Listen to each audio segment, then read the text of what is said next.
Okay, so monitoring nightjars in Maine. So my name is Logan Parker. I'm an ecologist with the Maine Natural History Observatory and a special species and habitat technician with the Maine Bird Atlas. I have been coordinating this nightjar project since 2017, and we partnered with the Atlas in 2018. So we've been working together ever since. So when I start off any lecture like this, I usually begin by asking the question, who knows what a nightjar is, or who has heard of a nightjar before? And depending on the crowd, a few people may know if I'm in a particularly bird interested group. But oftentimes there's a lot of hands raised that they're saying they haven't heard of them before. So we'll spend a little time talking about them because they're a really interesting group of birds. So they are very cryptically plumed. They're well adapted to blend into their environment. And they're generally nocturnal or crepuscular. So crepuscular meaning active at twilight. They're found on every continent except for Antarctica. We don't have any, nightjars hanging out with penguins. And they generally share these qualities of having short legs, very small bills, and very large mouths. They also have some interesting features like their rictal bristles, which are these long whisker-like, they're actually feathers that are around the gape of their mouth, which for a long time they thought were used for helping them net insects, and now folks are starting to think that they're more for, they're like a sensory adaptation. So they also have pectinate claws, which is a comb-like claw on their toe. They have very large eyes with lots of rod cells, so they can see well in the dark. And they have a really special reflective feature in their eyes, the tapetum lucidum, which bounces light back through the eye. So they can really get as much light out of darkness as possible. So you'll often hear nightjars referred to as goat suckers. That's a long held superstition that these birds had large mouths so that they could drink goat's milk straight from the udders. And this has been a pretty pervasive myth that it dates back 300 BC. Aristotle described this. Pliny the Elder described this hundreds of years later. And today they are still, their order is still the goat suckers. But in truth, they're generally all insectivores with a few exceptions, which we'll talk about later. So where does the term nightjar come from? The first nightjar, the first bird to be called a nightjar, was the European nightjar. That was its common name for a period of time. Because they are active at night and they make a jarring sound, so nightjar. So that's more often used to describe this group of birds now. So most nightjar species don't construct nests. Generally, they use a scrape on the ground, very simple depression, and they rely on their camouflage instead to avoid predators. And the eggs and the young are well suited to match the substrate that they're laid on or they hatch into. So it could be leaves or gravel, sand, vegetation. And they'll roost motionless either on the ground or on a stump or a fallen limb or up in a tree. And they'll parallel themselves with the tree branch. So these are just a couple of particularly interesting nightjars from around the world. The great-eared nightjar, the pennant-winged nightjar, and the standard-winged nightjar. They have really elaborate plumage that they use for courtship. So these are our nightjars here in Maine. We've got the eastern whippoorwill and the common nighthawk. Superficially similar, they were historically lumped together as the same bird, but when you look at them, they're actually quite different. We'll talk about that a little bit more. So eastern whippoorwill is a small, stocky nightjar about the size of a robin. They have they sing an onomatopoeic song, which is where they get their name. It sounds like they're saying whippoorwill. And they nest right on the ground, usually in open canopy forests or early successional forests near open areas where they can forage. And they eat moths and beetles and a number of other flying insects. And they've undergone pretty widespread declines in recent decades throughout their breeding range. And in fact, just recently, they were uplisted to near threatened on the IUCN Red List. So they sing their songs, very repetitive. They can sing for an hour straight. They sing them at a series of points around their breeding territory. So they change position and sing from a treetop and then the road and then your doorstep, and they just keep changing and keep singing. And that marks the boundaries of their breeding area. Both males and females incubate their eggs and care for young. They can double brood, but it's rarer up north. And when they're disturbed, they'll perform a tail flashing display. So if another nightjar comes into their territory, they'll come over and fly at them and vocalize and flash these white feathers they have on the edges of their tail. And then they'll also feign injury and do like a broken wing display or wing flutter and try to lead predators away from them.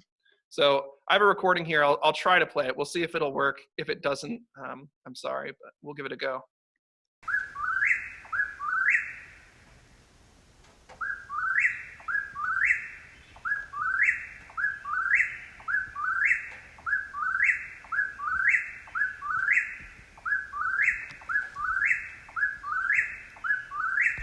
Our other nightjar is the common nighthawk. It's a more widespread nightjar species that's found throughout most of North America. You can find them all throughout the state of Maine. They migrate to South America to overwinter, South and Central America. And they are also very cryptic, but they have very bold wing patches. They nest on the ground generally in more open areas than whippoorwills. They'll nest in barrens or even dune country, and they'll actually nest on gravel rooftops, even in urban areas. They also eat insects, and they pursue insects on the wing, where whippoorwills will sort of fly from a perched position and grab an insect. These guys are active foragers and are chasing down insects, and you can oftentimes find them foraging under artificial light. People frequently see them foraging at like sporting arenas. They'll be under the lights, taking advantage of the insects drawn there. And they've also undergone fairly significant declines, leading a lot of states to list them for conservation prioritization. So where the whippoorwill is quite secretive and rarely seen, your chances of seeing a nighthawk are a little higher, especially during the breeding season. They perform a really elaborate courtship display where they fly around and they call, and they have this raspy call that they give. And then they'll do a dive, essentially. So they'll dive straight down and then swoop right back up again. And it produces this rushing sound that's referred to as a boom. And that's used for marking their territory, courting females, and it's very loud and travels a long distance. So again, I've got a recording. You'll hopefully hear some vocalizations, and then the boom. And I should say that we will make sure that these recordings are in the video that we post of this presentation.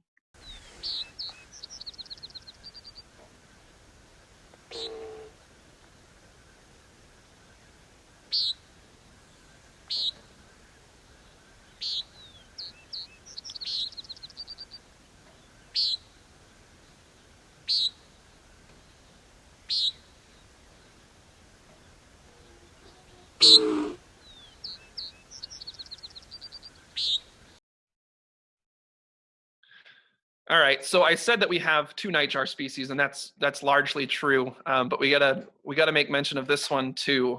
So this is the Chuckwills Widow. It's another species of nightjar that was named for its onomatopoeic song. It's a larger nightjar than the eastern whippoorwill, much stockier. Their heads are huge.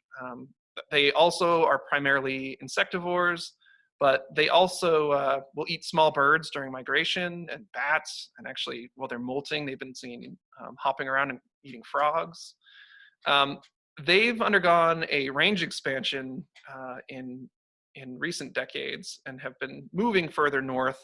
Their breeding range at this point isn't in Maine. And there were no records of these birds in Maine before the mid-70s, but they are increasingly observed here. And in fact, there have been a handful of very recent observations, and seemingly the same bird has returned 2 years consecutively, which is really interesting. So this is definitely a species that we want people to be familiar with and listening for. And you know, who knows? I mean, we don't have breeding confirmed for this species, but it's possible. There's a lot of suitable habitat out there, and they could very well be here. So so that's another one to listen for. So this is a Chuckwills Widow. This is just a demonstration of how large their mouths are. They've got an enormous gape, and you can see how a bird, which is really not that much bigger than, you know, a robin, is able to eat small songbirds. So this is a bird that was at a rehabilitation center. So.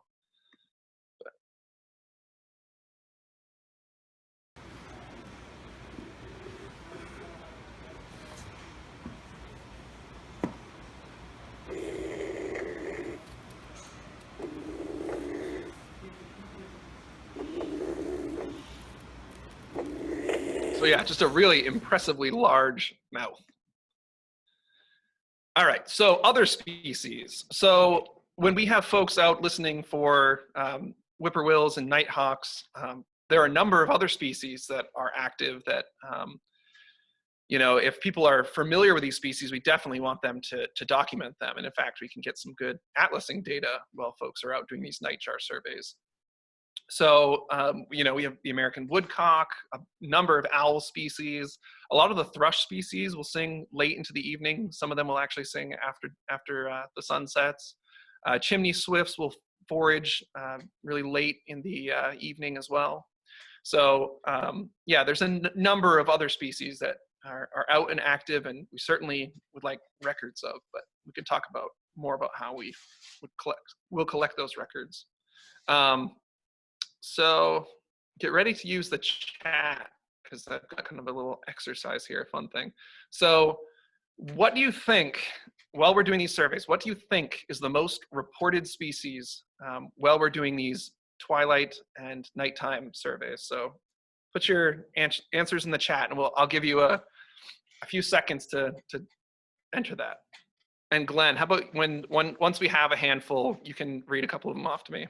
Yeah, I'm curious the answer as well. So far, we've got chimney swift and barred owl, American robin, hermit thrush. That was going to be my guess. Veery, ovenbird,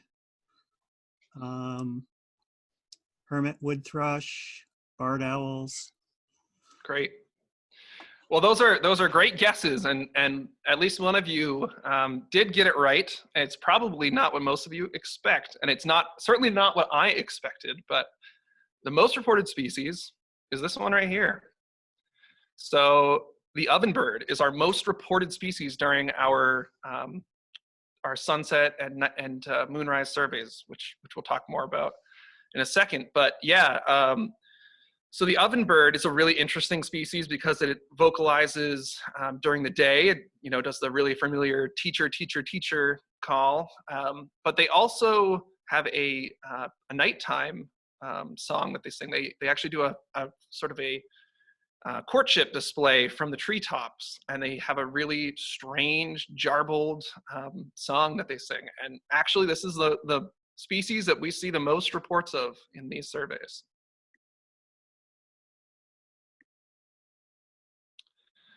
So just a little bit of insight into the status of Maine's nightjar species. I've kind of hit on this a little bit already, but anecdotal evidence suggests widespread declines.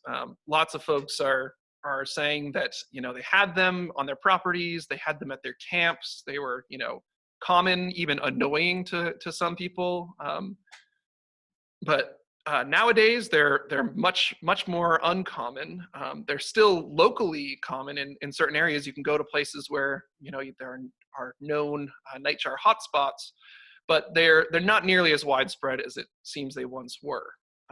So they both have been highlighted for conservation action in the state of Maine, which is exactly why this project was initiated. And in fact, there are similar projects that have been started all throughout the country that use a very similar protocol. So this just represents our example. So some threats to nightjars. Like many things with nightjars, it's hard to know for sure. They're difficult to study, and because of that, they've been chronically understudied generally. But there are a number of different things that have been presented as possible contributors, and it may well be that it's a combination of things like habitat destruction, predation from free-roaming cats and invasive species because they're ground nesters, strikes on roadways, pesticide pollution, and declining insect populations have all been suggested, and it very well may be many of those things in tandem. So monitoring nightjars. So this going out after nightjars requires a really specialized a specialized protocol, and a lot of that has to do with going out and finding these species when they're the easiest to find, which makes perfect sense. So traditional monitoring projects generally take place during the day. Lots of volunteers are out in the early morning, but these birds are generally, hunkering down for the day at that point. And so they can easily be missed by traditional bird monitoring projects. So in order to get them, you got to go out when they're the most vocal or most visible. And so whippoorwills will actually sing. Their breeding cycle is sort of mapped on the lunar cycle, and they sing on moonlit nights during the breeding season. That's when they're singing peaks. So ideally you're going out during those sorts of clear nights with low wind when the moon is most visible. Nighthawks generally are performing their courtship displays at dusk, and they'll sometimes carry over on moonlit nights, and you can sometimes see them during this period of time. So monitoring, under these conditions maximizes our detection.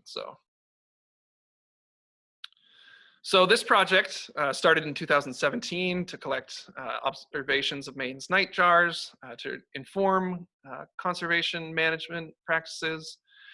And what we've done is we've set up more than 60 routes along roadways all throughout the state that pass through whippoorwill habitat. And they're monitored annually. So each of these routes is made up of 10 individual survey points, and each of those points is a mile apart. So these routes need to be surveyed 2 to 3 times a year. They need to be surveyed once at sunset, and then again at the moonrise, and potentially another time during the moonrise. And that's on surveys where whippoorwills are detected. We're having folks conduct second moonrise surveys 7 or more days later.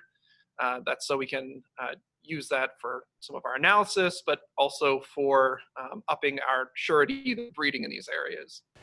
Each of these points takes 6 minutes to survey.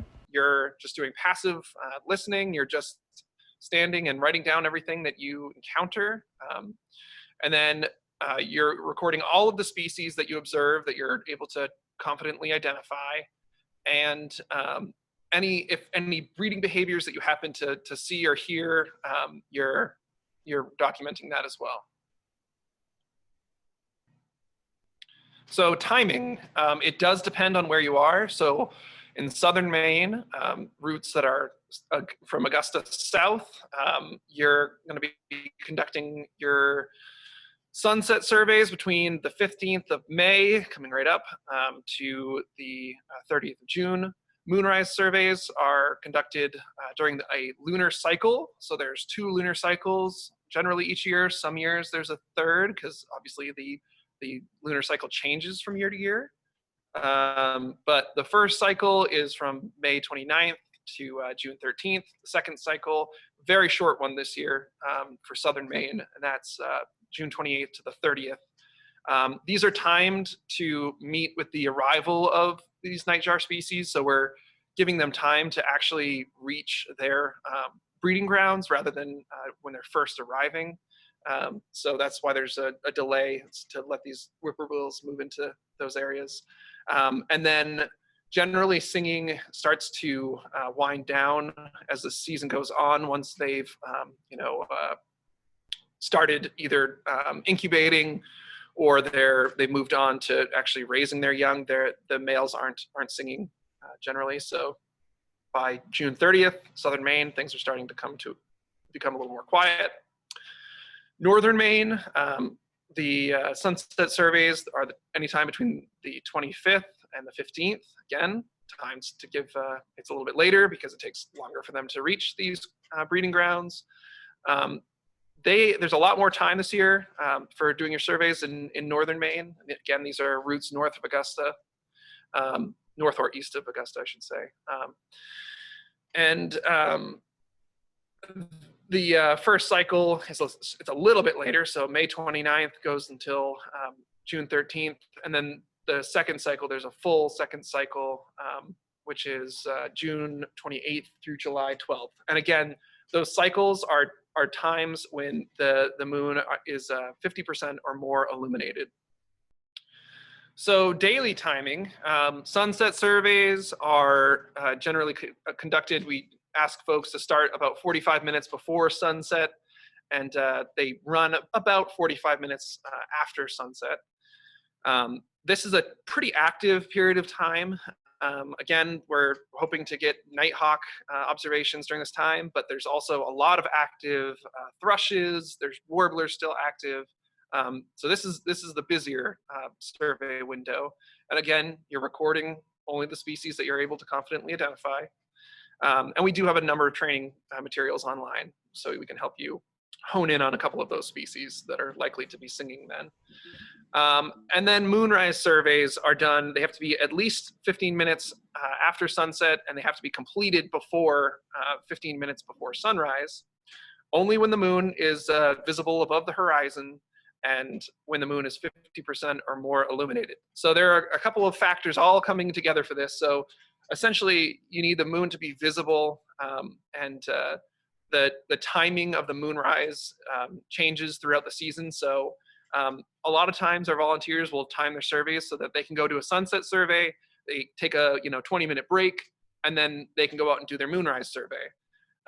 Later in the season, when the moon is rising later, you'd have, there'd be a large gap of time before the moon would actually be up above the horizon. So they don't need to happen on the same night. They often do happen on the same night, but it's completely about the conditions at the time and the your own availability. So just to give you a little bit of context on the expansion of routes throughout the state. So when we started the project, we had these existing routes on the left there. Those are the little red squiggles. Each little spot is a survey point. And then we conducted power analysis and determined that we needed to add a number more routes. And we kind of filled in the gaps using a standardized system to determine where these routes were going to be located. So we've expanded to over 60 routes throughout the state. So we also started what we call the Nightjar Reserve, which is essentially, they're essentially on-call volunteers that they could be volunteers that already have signed up to adopt one of these routes and monitor it every year, or they could be someone that doesn't adopt a route and they just want to be kind of on call to help cover in the event that a volunteer gets sick or they're having car trouble. This person can pivot and make sure that route or routes get covered every year.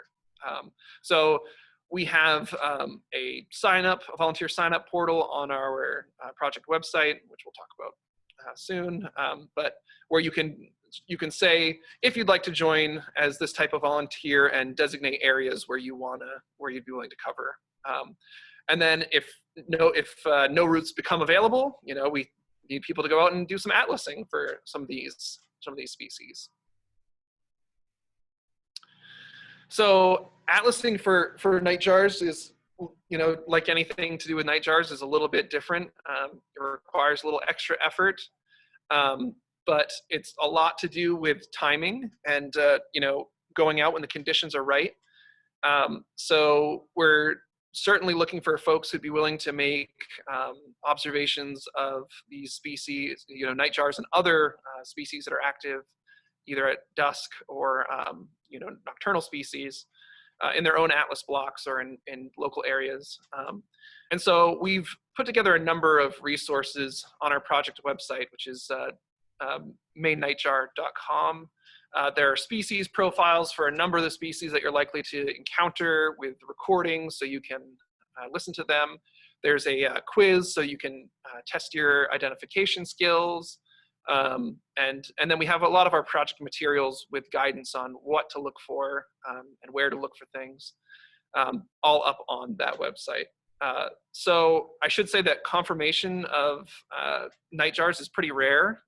We really are encouraging folks to go out and try to increase the possible code of singing bird up to a probable code.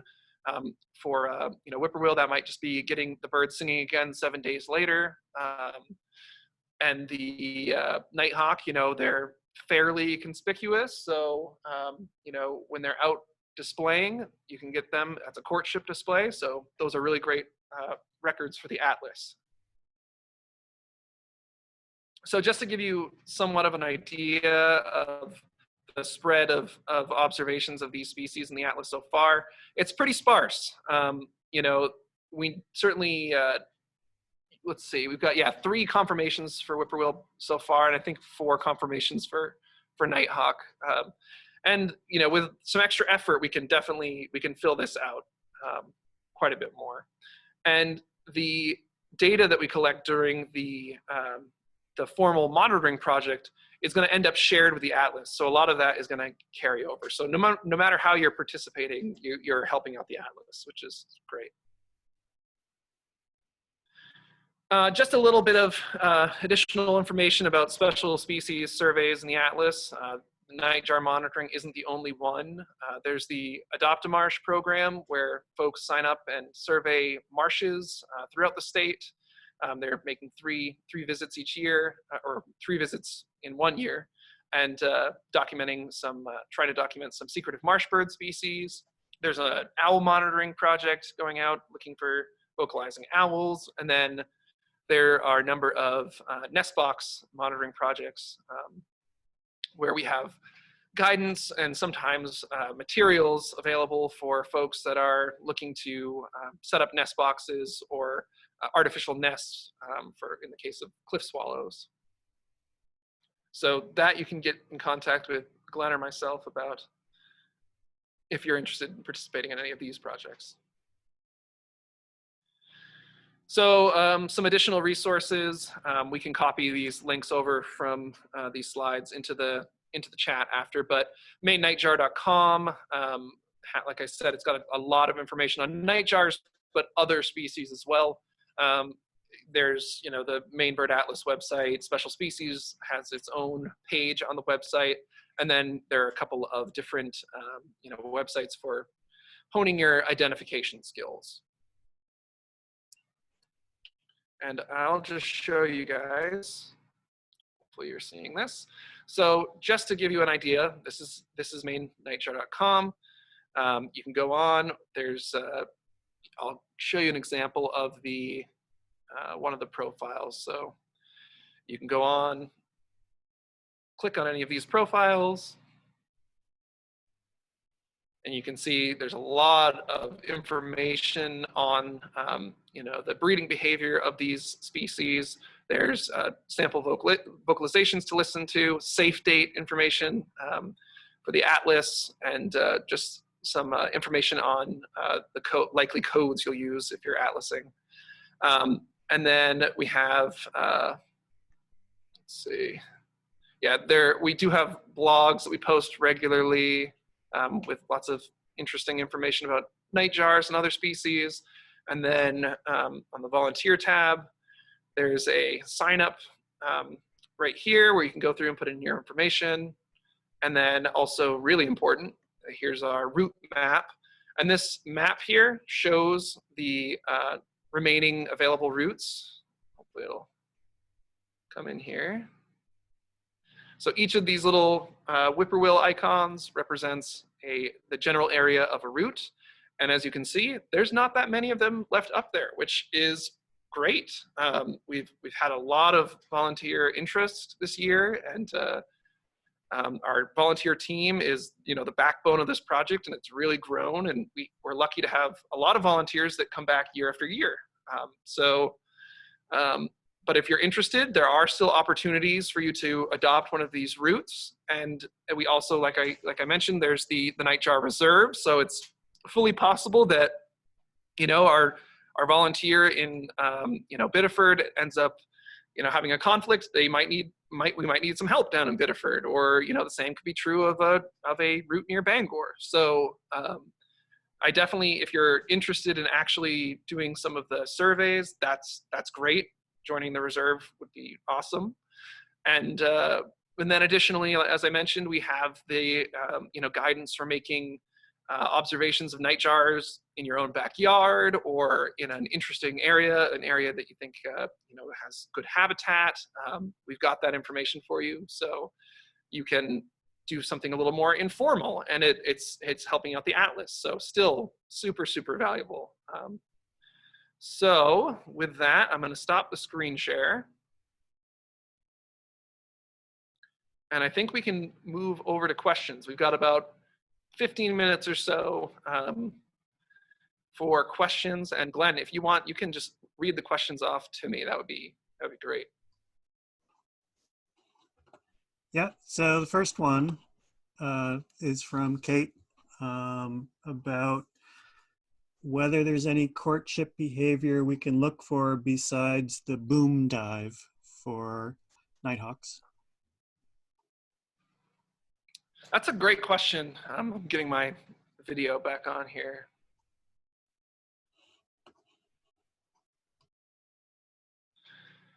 That's sort of the big one to look for because it is so obvious. They're very, they generally are really high up in the air. They're very vocal. So that's sort of the behavior that I tend to look for. I think there are some other sorts of courtship behavior that do happen nearer the nesting site. And with that said, the nesting sites are really difficult to find unless you know where they are. You could certainly watch for a nighthawk descending to a probable nesting site. That's not a courtship behavior, but still, valuable observational information where you can get a higher breeding code. One of the things that I haven't done this yet, but I'm planning to do this, is to go into some open areas where I'm quite confident that nighthawks are nesting, just because it's really great habitat for them, and they're very visible. But is just doing just that and watching for nighthawks making return visits to the same area on the ground. Yeah, so that's something that I would try. But yeah, the boom is great. It's very obvious. If you listen to it for a few times, it's pretty unmistakable, and it's also visually you can see the wing flashes, so you can see they've got like these very bold white patches on the wings. So when you're seeing it, you're quite confident that's what you're seeing. I have a question further along those lines. I've heard those booms in September, I think. Do they do those during migration as well? That's interesting. I don't know. Yeah, I've never heard that during migration. When I've seen them moving, they generally are just doing their raspy peent call. But that's something we should think about, because obviously that has some bearing if they're continuing on. I mean, we know that they do use it, as a courtship behavior, but if they're carrying on with it into the outside of the safe dates, that's interesting. I know that they do use booming in a sort of territorial context as well. So that might be a factor. As they're moving out, they still have some of that, innate territorial behavior going on. Yeah, so somebody else mentioned they've heard the booms during migration too. So Yeah, yeah, interesting. it's curious. I'll have to pay more attention to that. Definitely. There's another question from Paul about, do you think that the blueberry barrens in the Down East would be good habitat for nightjars? They're great. It's great habitat for nightjars. So it's excellent habitat for both whippoorwill and nighthawk. So nighthawks will nest right out in barrens, and in blueberry barrens that have good tree lines. You'll often find whippoorwill breeding in those areas, because it has that nice combination of open foraging ground and nesting ground. So yeah, they're good areas for sure. We tend to get good records from blueberry barrens. And Karen mentioned she hears them every year in her woods near Raymond, and wonders if that's a known area for nighthawks or whippoorwills. Off the top of my head, yeah, I'm not sure, but if you're hearing them every year, that's a good indicator that they're likely breeding there. If they're coming back again and again, if it's within the safe dates and you're hearing them, that's great information for the atlas. So yeah, certainly there are routes that are nearby that are productive for those species. So yeah, I think it stands to reason that if you're hearing them during the breeding season, there's a good chance they're breeding here. Yeah, and Alice has a great question too about whether or not you could confuse the nighthawk peent with the woodcock peent. How do Yeah, you that tell is a them really good apart? question. So they are somewhat similar if you listen to them a lot. The nighthawk has a kind of a raspier sound. The woodcock is a little more nasally sounding. But one of the best things is that the nighthawks are generally making that vocalization while they're flying. So if you're hearing that up in the air, if you're able to differentiate, then if they're flying, it's probably a nighthawk. And woodcocks tend to give that peent call right from the ground. So, but yeah, I would encourage you to go onto the website and listen to them back and forth, because you will be able to differentiate between the two. Similar, but not the same. Yeah, I think I often, because one does that call on the ground and the other up in the air, that's actually works pretty well for figuring it out. Yeah. Yeah, definitely. So another question is I know these survey dates depend each year depending on the lunar cycle. So in this coming year, is May 25th the recommended first date for a route survey? It depends on where you are. So northern Maine, it's a little bit delayed, but barely. It's a couple of days. So just pay attention to the dates in the manual. It could be that they're already here by that time, but that's fine. They're vocal until well into the breeding season. So I think northern Maine, if I remember correctly, is the 29th. So it's later this year than it has been in past years, but we're still able to get two good lunar cycles in this year. Yeah, and that information's all in the Nightjar Monitoring Handbook, the date. Yes. Yep. That's all And we on. update that every single year because it does change. There's also information on the lunar cycles, the moon rise time, the sunset time. So all those things that you need to determine if it's the appropriate time to survey. It's all included right in the handbook, with Yeah. the exception of the weather. You've got to pay attention to the forecast. That's always important. Yeah, that's right.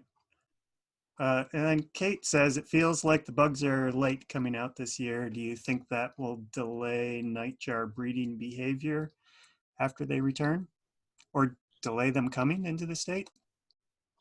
So we are already seeing records of whippoorwills starting to trickle into the state. I know that they were northeast of Sebago just the other day, and they're probably hating life right now.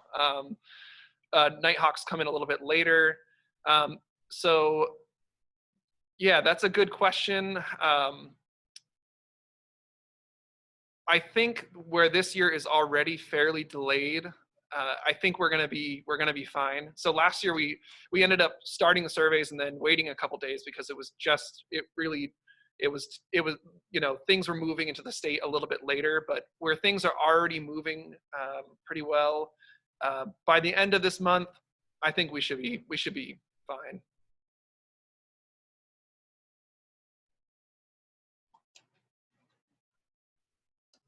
And let's see, Terry asked, if I hear you right, can you talk a little more about how often nightjars eat songbirds?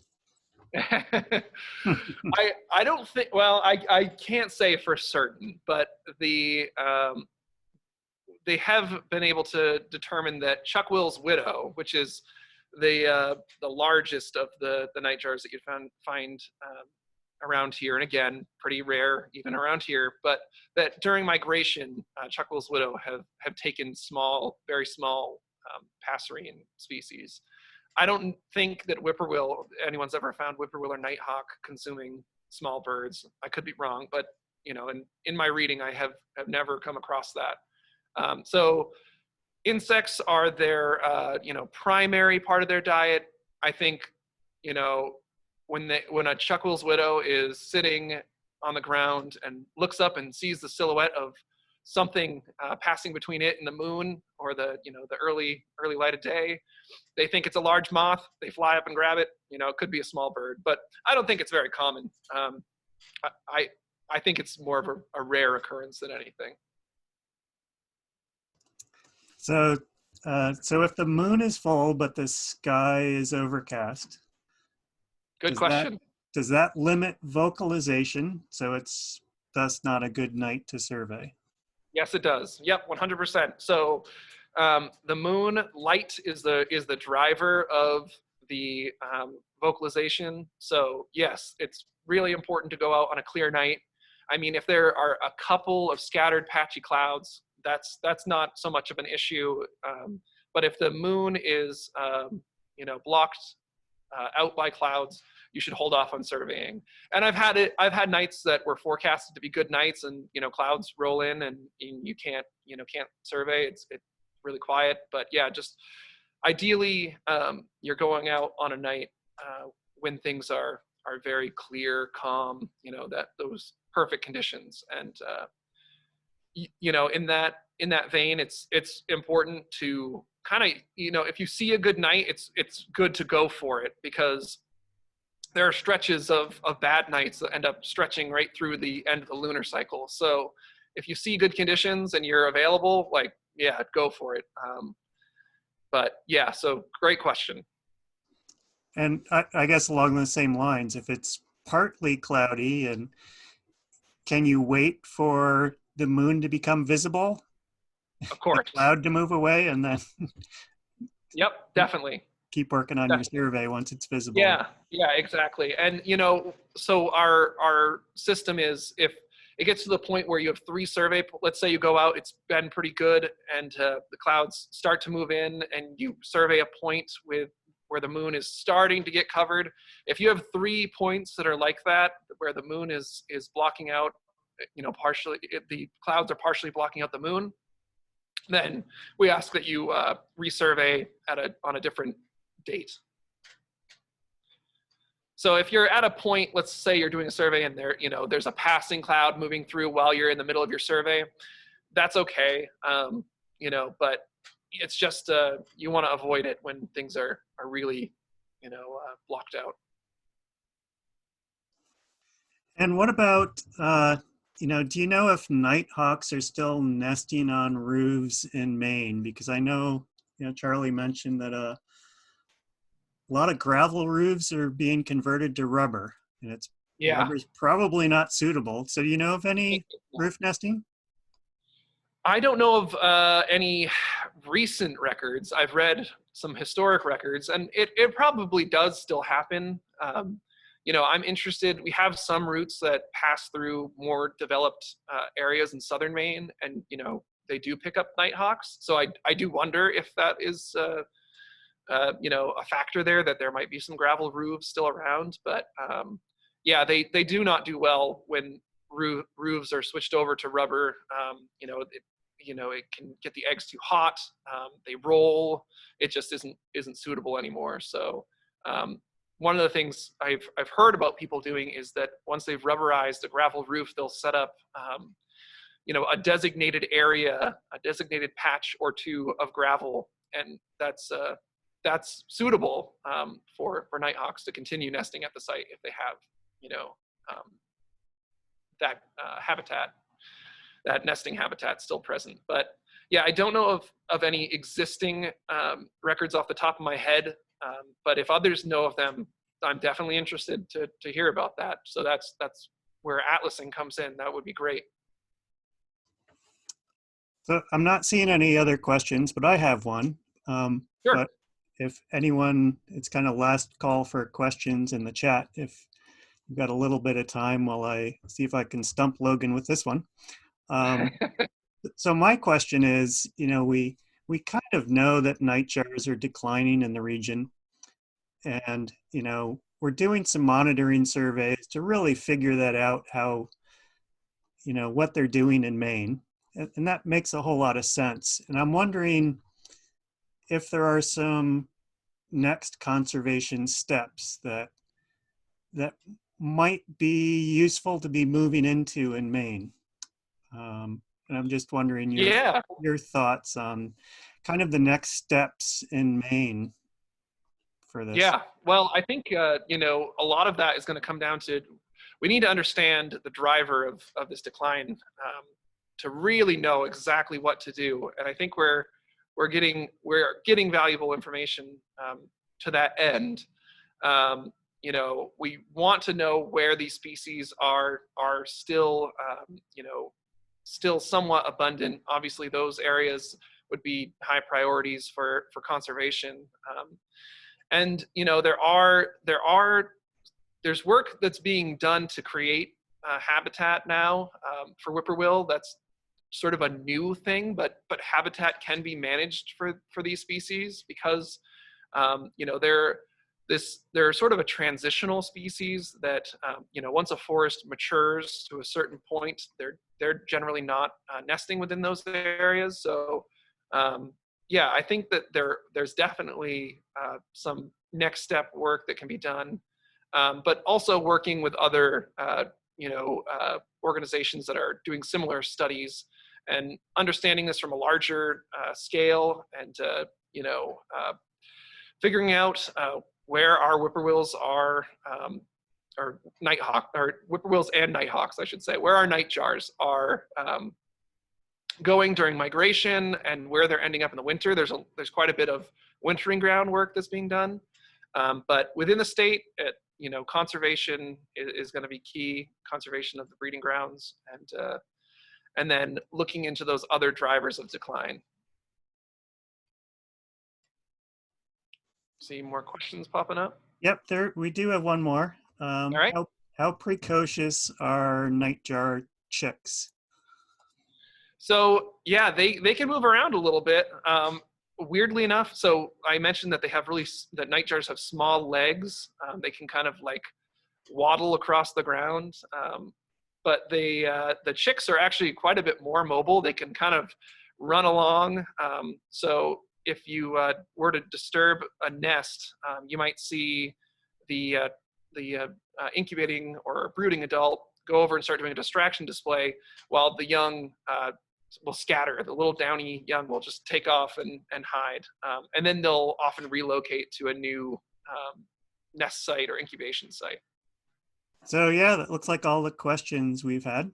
And Okay. we're a little Yeah, bit well, past everyone's 2, so I guess unless folks have some other questions, we're probably wrapping up. Okay. Well, thank you guys very much. I really appreciate everyone, coming out.